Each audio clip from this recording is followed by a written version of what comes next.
Our News is brought to you by Alive. Tonight on Our News, why the Prime Minister says vaccination will make the Bahamas more attractive to visitors. Just how many vaccines can be given out per day on New Providence? The answer straight ahead. Plus, a man is charged with the most recent murder on Abaco.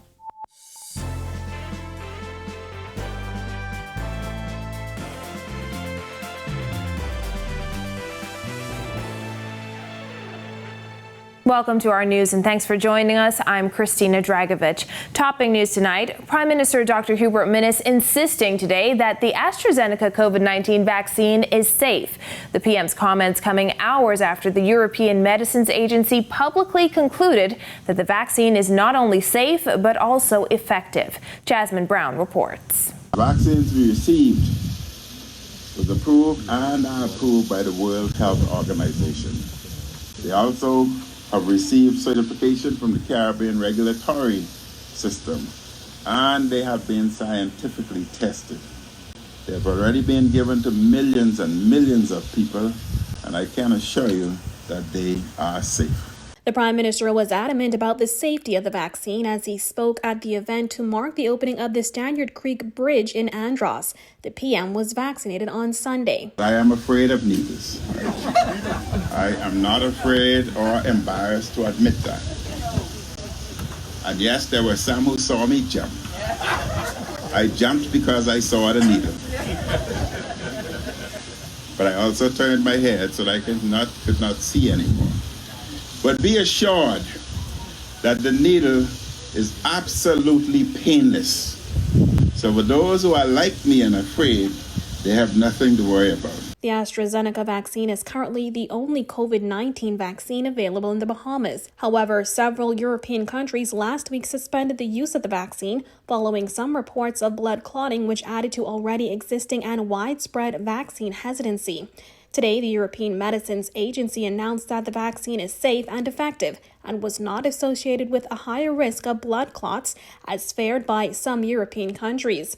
The Prime Minister notes that millions of people around the world have been vaccinated and insisted vaccinating a large number of Bahamians will be the key to reopening the country. This will create more jobs and get our economy back on track. For tourism, visitors will want to travel to places where the virus is under control. We are seeing the demand to come to the Bahamas is overwhelming. Last week, 20,000 doses of the AstraZeneca vaccine donated by the Indian government arrived in the country. The government is awaiting an additional 100,000 plus doses from the COVAX facility. Reporting for Our News, I'm Jasmine Brown. And as COVID-19 vaccination efforts continue, the National Vaccination Committee is revealing more details about how the vaccine will be rolled out here on New Providence. Berthany McDermott has that. How do you feel? I feel very fine. Very fine? Very fine. Governor General C.A. Smith and his wife among those getting their first COVID-19 shot today as the rollout of the vaccine continue in the capital despite a power outage. National Vaccine Consultative Committee co-chair Ed Field says the current COVID-19 vaccination sites on New Providence can inoculate more than 680 persons per day, with Loyola Hall making up the bulk of that figure. Right now we have this particular center open. This is open to 500. Princess Margaret they're doing about 80 or so a day. They can expand that depending on demand. We're going to go to Sandlands today to look at what their capacity is. Doctors Hospital has the capacity to do about 100 and something a day. If necessary, Field says the capital has the capacity to ramp up the number of shots in arms to more than 2,000 per day. If we had all the vaccine in the world, we could get it to where we could do 2,500 people a day, because we have sites already identified. We have sites already planned. We have a couple of, we are even looking at drive-through sites. So we're ready to go once we get the supply. The plan is to open as many vaccination sites as possible. However, Field says the strategy is subject to change daily based on supply. We have 20,000 vaccines, okay?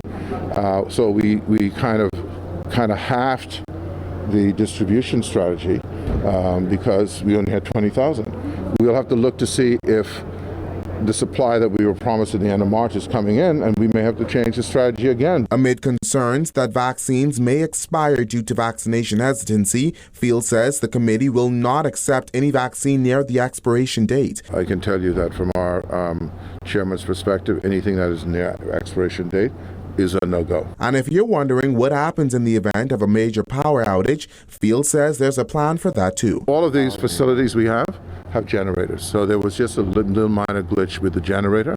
We're also on to BPL, and they're going to be back on shortly. So, but the thing is, we could have operated for about a half hour or so without the power, but our design is that every facility we have will have backup power. Reporting for Our News, I'm Berthany McDermott.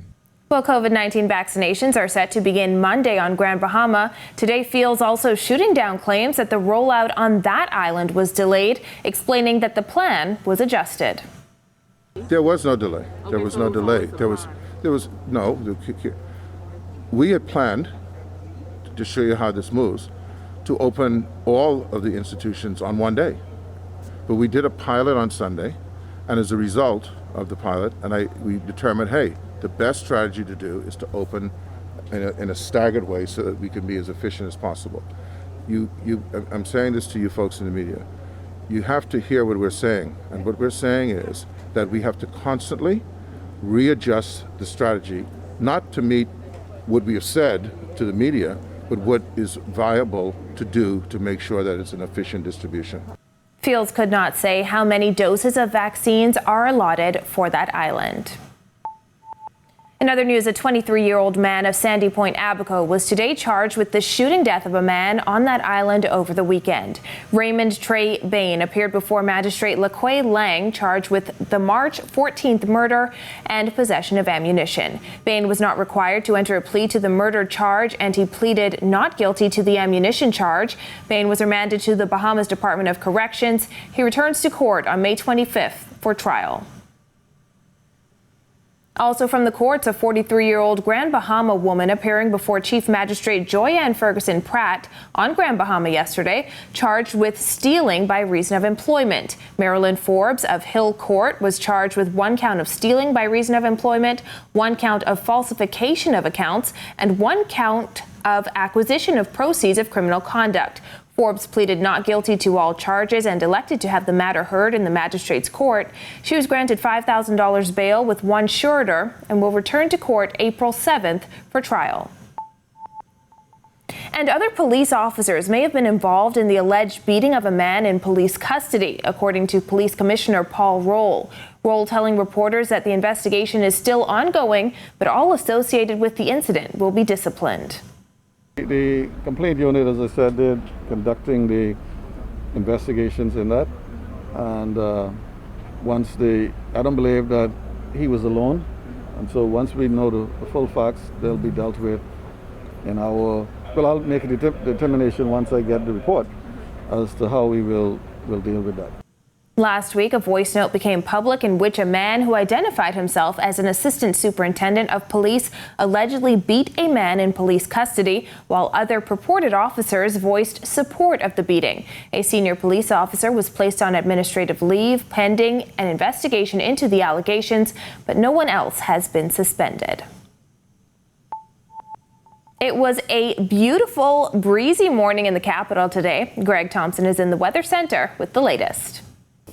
Thanks, Christina. Our first look at weather tonight is being brought to you by Ports International for all your medical supplies and your equipment needs. Warm day again around the islands. Temperatures toasty into the mid-80s. We're settling into the mid-70s, 75 degrees outside our studios. Just a few clouds. Your winds are out of the south at 10 knots. Your feels like temperature very warm, 75 degrees Fahrenheit.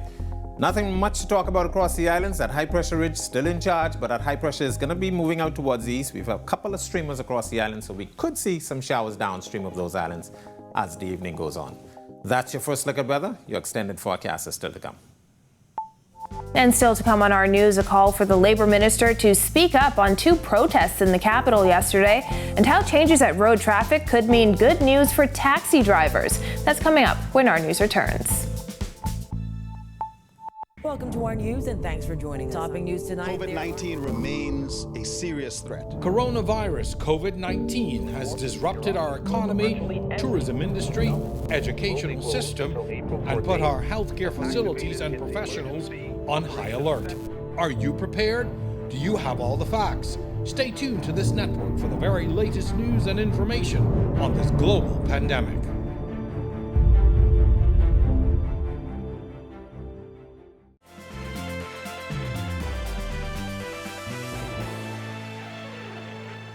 Leader of opposition business in the Senate, Fred Mitchell, today slamming Minister of Labor Dion Fowkes over what he calls his failure to address ongoing industrial unrest. Fowkes made his contribution in the Senate yesterday, the same day prison officers and ZNS employees walked off the job. The prison officers are outside the Ministry of National Security trying to break down the gate. And well, whatever, This is my story. Why you all keep interfering in my story? Yes, right. The police are brought out to move the rebels away and pack them back to Fox Hill, where they belong. Exactly. ZNS walks out, right? And the Minister of Labor has nothing to say. In the Senate today, Fowkes did not stand to his feet to address the issues, but Mitchell insists he found it astounding the minister has remained mum on the matter. If he didn't know anything about it, he didn't know anything about it. But as I said to my colleagues afterwards, he must have been the only Bahamian who didn't know anything about it. Meanwhile, after years of complaints and 2 recent protests outside Parliament, it appears taxi drivers are closer to getting one of their demands addressed. Minister of Labour, Transport and Local Government Dion Fowkes today revealing that government has agreed to change the colour of self-drive plates. The taxi cab drivers have a lot of concern, a lot of legitimate concern about having the same colour as a SD plate. So the Cabinet of the Bahamas has made a decision to revert to the previous color. Taxi drivers say the fact that SD plates are the same color as taxi plates has hurt their business. The color of the SD plates, previously scheduled to be changed during the month of May 2020, was deferred due to the pandemic. The new tentative date for the implementation is May of this year. Taxicab Union President Wesley Ferguson accused the Minnis administration of failing to address drivers' concerns, including the issuance of taxi plates and the relationship with the road traffic controller, issues they say have spilled over from the previous administration. In other news, the Coalition of Independents last night launching its slate of candidates for the next general election in what members say is the first political movement to put forth a slate where more than half of the candidates are women. I have one word for you who's listening to this and everyone else. Change is not coming. Change is here. Independent candidate for Pinewood, Lincoln Bain, says the coalition's group of candidates includes 16 women who are ready for real change in the Bahamas. Our entire campaign is going to be about vision and a vision for this nation. That is what our campaign is going to be about. It's not going to be about slander. It's not going to be about talking about people. It's going to be about vision. Representing teachers, architects, bankers, and contractors, Bain adds that the aim is to put real Bahamians in the House of Assembly, including, for the first time, a member of the Rastafarian community. They have never had a seat at the table. Never. They have never even been interested in participating in voting.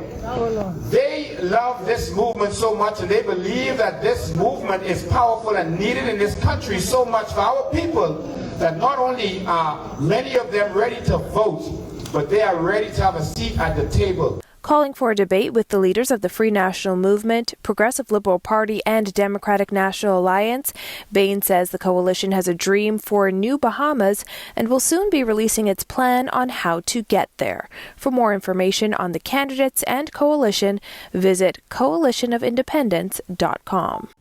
Well, when our news comes back from the break, a luxurious development on Eleuthera ready to open its doors, plus saying goodbye to a sports legend. The details when our news returns. Welcome to our news and thanks for joining us. Topping news tonight. COVID-19 remains a serious threat. Coronavirus COVID-19 has disrupted our economy, tourism industry, educational system, and put our healthcare facilities and professionals on high alert. Are you prepared? Do you have all the facts? Stay tuned to this network for the very latest news and information on this global pandemic.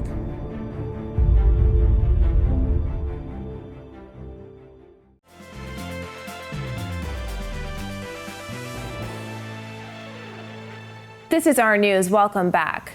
Today marks 1 year since the opening of the multi-million-dollar Jack's Bay development was delayed to the implementation of COVID-19 restrictions. The CEO gives our Kyle Joaquin an exclusive tour of the lush property, still waiting on its first guests. As you can see, right on the ocean, ready furnished, ready to go, ready for people to occupy. Sitting on 1,200 acres of South Eleuthera land, Jack's Bay, a multi-million-dollar private membership community, is prepping for a grand opening. A year ago yesterday was going to be our grand opening. Fast forward to a year later, and the one-of-a-kind community with natural amenities, including a turtle deck, blue holes, mystery lake, and nature trails, is just about set to welcome its first set of members. And we don't want to jumpstart out of there too early, and we don't want to trickle out. So we're looking at projecting an opening for September. Not to mention the marina and 18-hole golf course designed by Tiger Woods himself. We've got a lovely deck out here, and under that panel lifts out and there's a jacuzzi. There's one at each end of the deck. Magnificent deck just sitting out looking over the ocean. Welcoming wouldn't be enough to describe the plush decor in the cottages.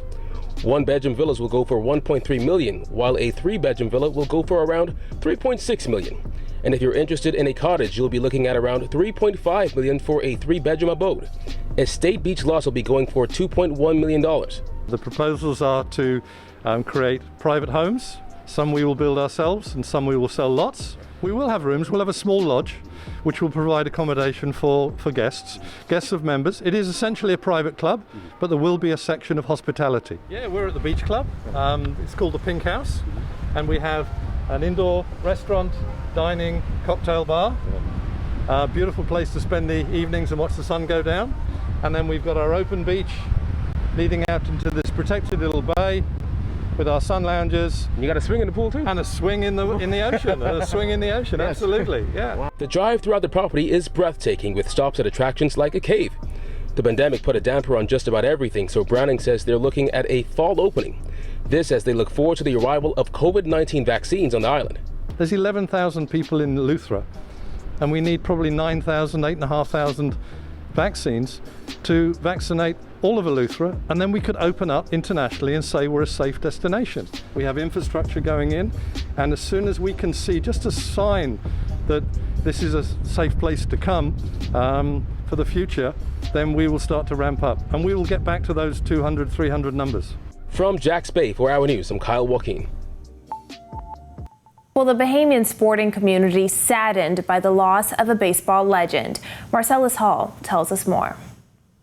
All right, thanks so much and welcome to Our Sports, everybody. I'm Marcellus Hall. The term living legend is not one that's applied loosely, and particularly when it comes to Bahamian sports. The man behind me is considered one of those living legends, or at least he was. Ed Umbrister, who was one of our top baseball players and one of our only, in fact, our only World Series champion, passing away yesterday. More on his story. The unexpected death of Bahamian baseball legend Ed Umbrister rocking the sports community late yesterday. Umbrister, a former major leaguer with the Cincinnati Reds and a two-time World Series champion, was famous for his part in a controversial bunt play in the 1975 World Series against the Boston Red Sox. That play made Umbrister a part of Major League Baseball history forever. Ed, one of just a few Bahamians to play at the Major League Baseball level and the only one to win a World Series ring, marking his place as a true legend of Bahamian sports. Meanwhile, Jazz Chisholm continuing his quest to secure the second base starting job for the Florida Marlins. Jazz with a solo shot in the fifth inning in a game yesterday versus the Mets to help secure a 3-2 victory. Home run with an exit velocity of 112.7 miles an hour, the hardest hit ball by any Marlin since 2018. Jazz now 3 of 4 in his last two games. It seems to be getting more comfortable at the plate. And members of the C.I. Gibson Rattlers receiving their championship rings today in a brief ceremony at the school this morning. GSSA President Pharrell Clark Davis, Ministry of Education Representative Evan Wisdom, and School Principal Herbert Ombla among those in attendance to celebrate the team's accomplishment.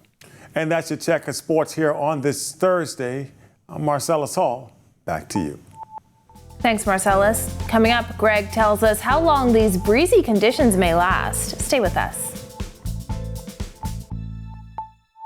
Welcome to our news and thanks for joining us. Topping news tonight. COVID-19 remains a serious threat. Coronavirus COVID-19 has disrupted our economy, tourism industry, educational system, and put our healthcare facilities and professionals on high alert.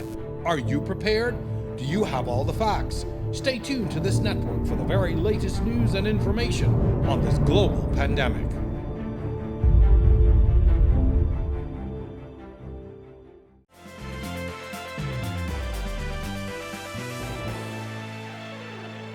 Welcome back to our news. Pleasant conditions heading into the weekend. Greg is back in the Weather Center with the details. Thanks again, Christina, and a happy Thursday evening, everybody. Warm day around the islands once again as temperatures manage to get up into the mid-80s, courtesy of a high-pressure system sitting across our area, creating blue skies and some very dry conditions across our area. That frontal boundary that we're watching across the Gulf of Mexico will be getting into the northwest Bahamas by tomorrow, so we could see some showers along that frontal boundary, but it's going to wash out. Behind that, we expect a slight cooling down into the rest of the weekend. Your boating forecast for the northwest Bahamas tonight through tomorrow. Your winds will be out of the south-southwest at around 15 knots. Seas running 3 to 5 feet. We're asking you boaters to use some caution down there.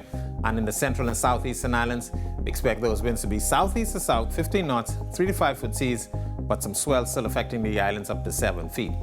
Here's a look now at your national forecast.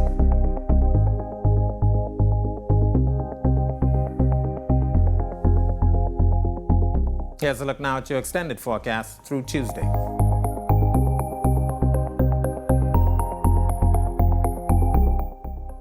Some showers possible on the weekend, but nice conditions expected. That's a look at our weather. Back to you, Christina. Well, the family of a young boy with a rare and potentially life-threatening disease is asking for help as medical bills are piling up. Jillian Gray has his story. When Tariq Butler was diagnosed with hereditary angioedema, it was a blow for his family. Butler says the sickness, which causes the body to swell, is a hard burden to bear. Horrible, unsafe, and always in pain. What would be your one wish, your one desire? Not to have my sickness anymore. It's a condition he was plagued with since he was 3 years old. The now 12-year-old says his hobbies are the same as a regular kid. He loves to play Fortnite, run outside with his dogs, and he wants to become a YouTuber. His mother, Angelica Miller, says when her son was diagnosed with the 1 in 10,000 disease, she was left broken. I didn't know what was going on. I keep trying to figure why is he always swelling up. I thought it was allergic reaction. It wasn't. I thought it was the pajamas I bought to put on him when he was that age. I was like, no, it wasn't that. And in and out of PMH for the past 8 years, it's been rough. With no job, no insurance, and mounting medical bills, Miller says it's been difficult. Tariq's medication is $7,000 per dose, and an attack in 2019 left them in debt. That attack left us in a debt of $65,000. Because Tariq went away that morning and he had an attack that afternoon and he was admitted to Jackson. And when he went to Jackson, they gave him the maximum dosage, which was 6 doses because the swelling wasn't stopping. And that was the result of it, that we was left with a $65,000 bill, still trying to fight again to get medication as well as battling the bill we have to Jackson. Miller has set up a GoFundMe page for her son, a medical bank account, and is planning a South Out to help raise funds. She says she's trying everything in order to provide for her son. I'm just asking everyone to continue to keep Tariq in their prayers, to keep us in their prayers. Donations can be made to Tariq Butler at First Caribbean Bank, account number 2016963364, or by calling 447-9311. Reporting for our news, I'm Jillian Gray. Thanks, Jillian. And thank you for joining us for our news tonight. On behalf of the entire team, I'm Christina Dragovich. Have a beautiful evening, Bahamas. On the Record with Jerome Sawyer starts right now.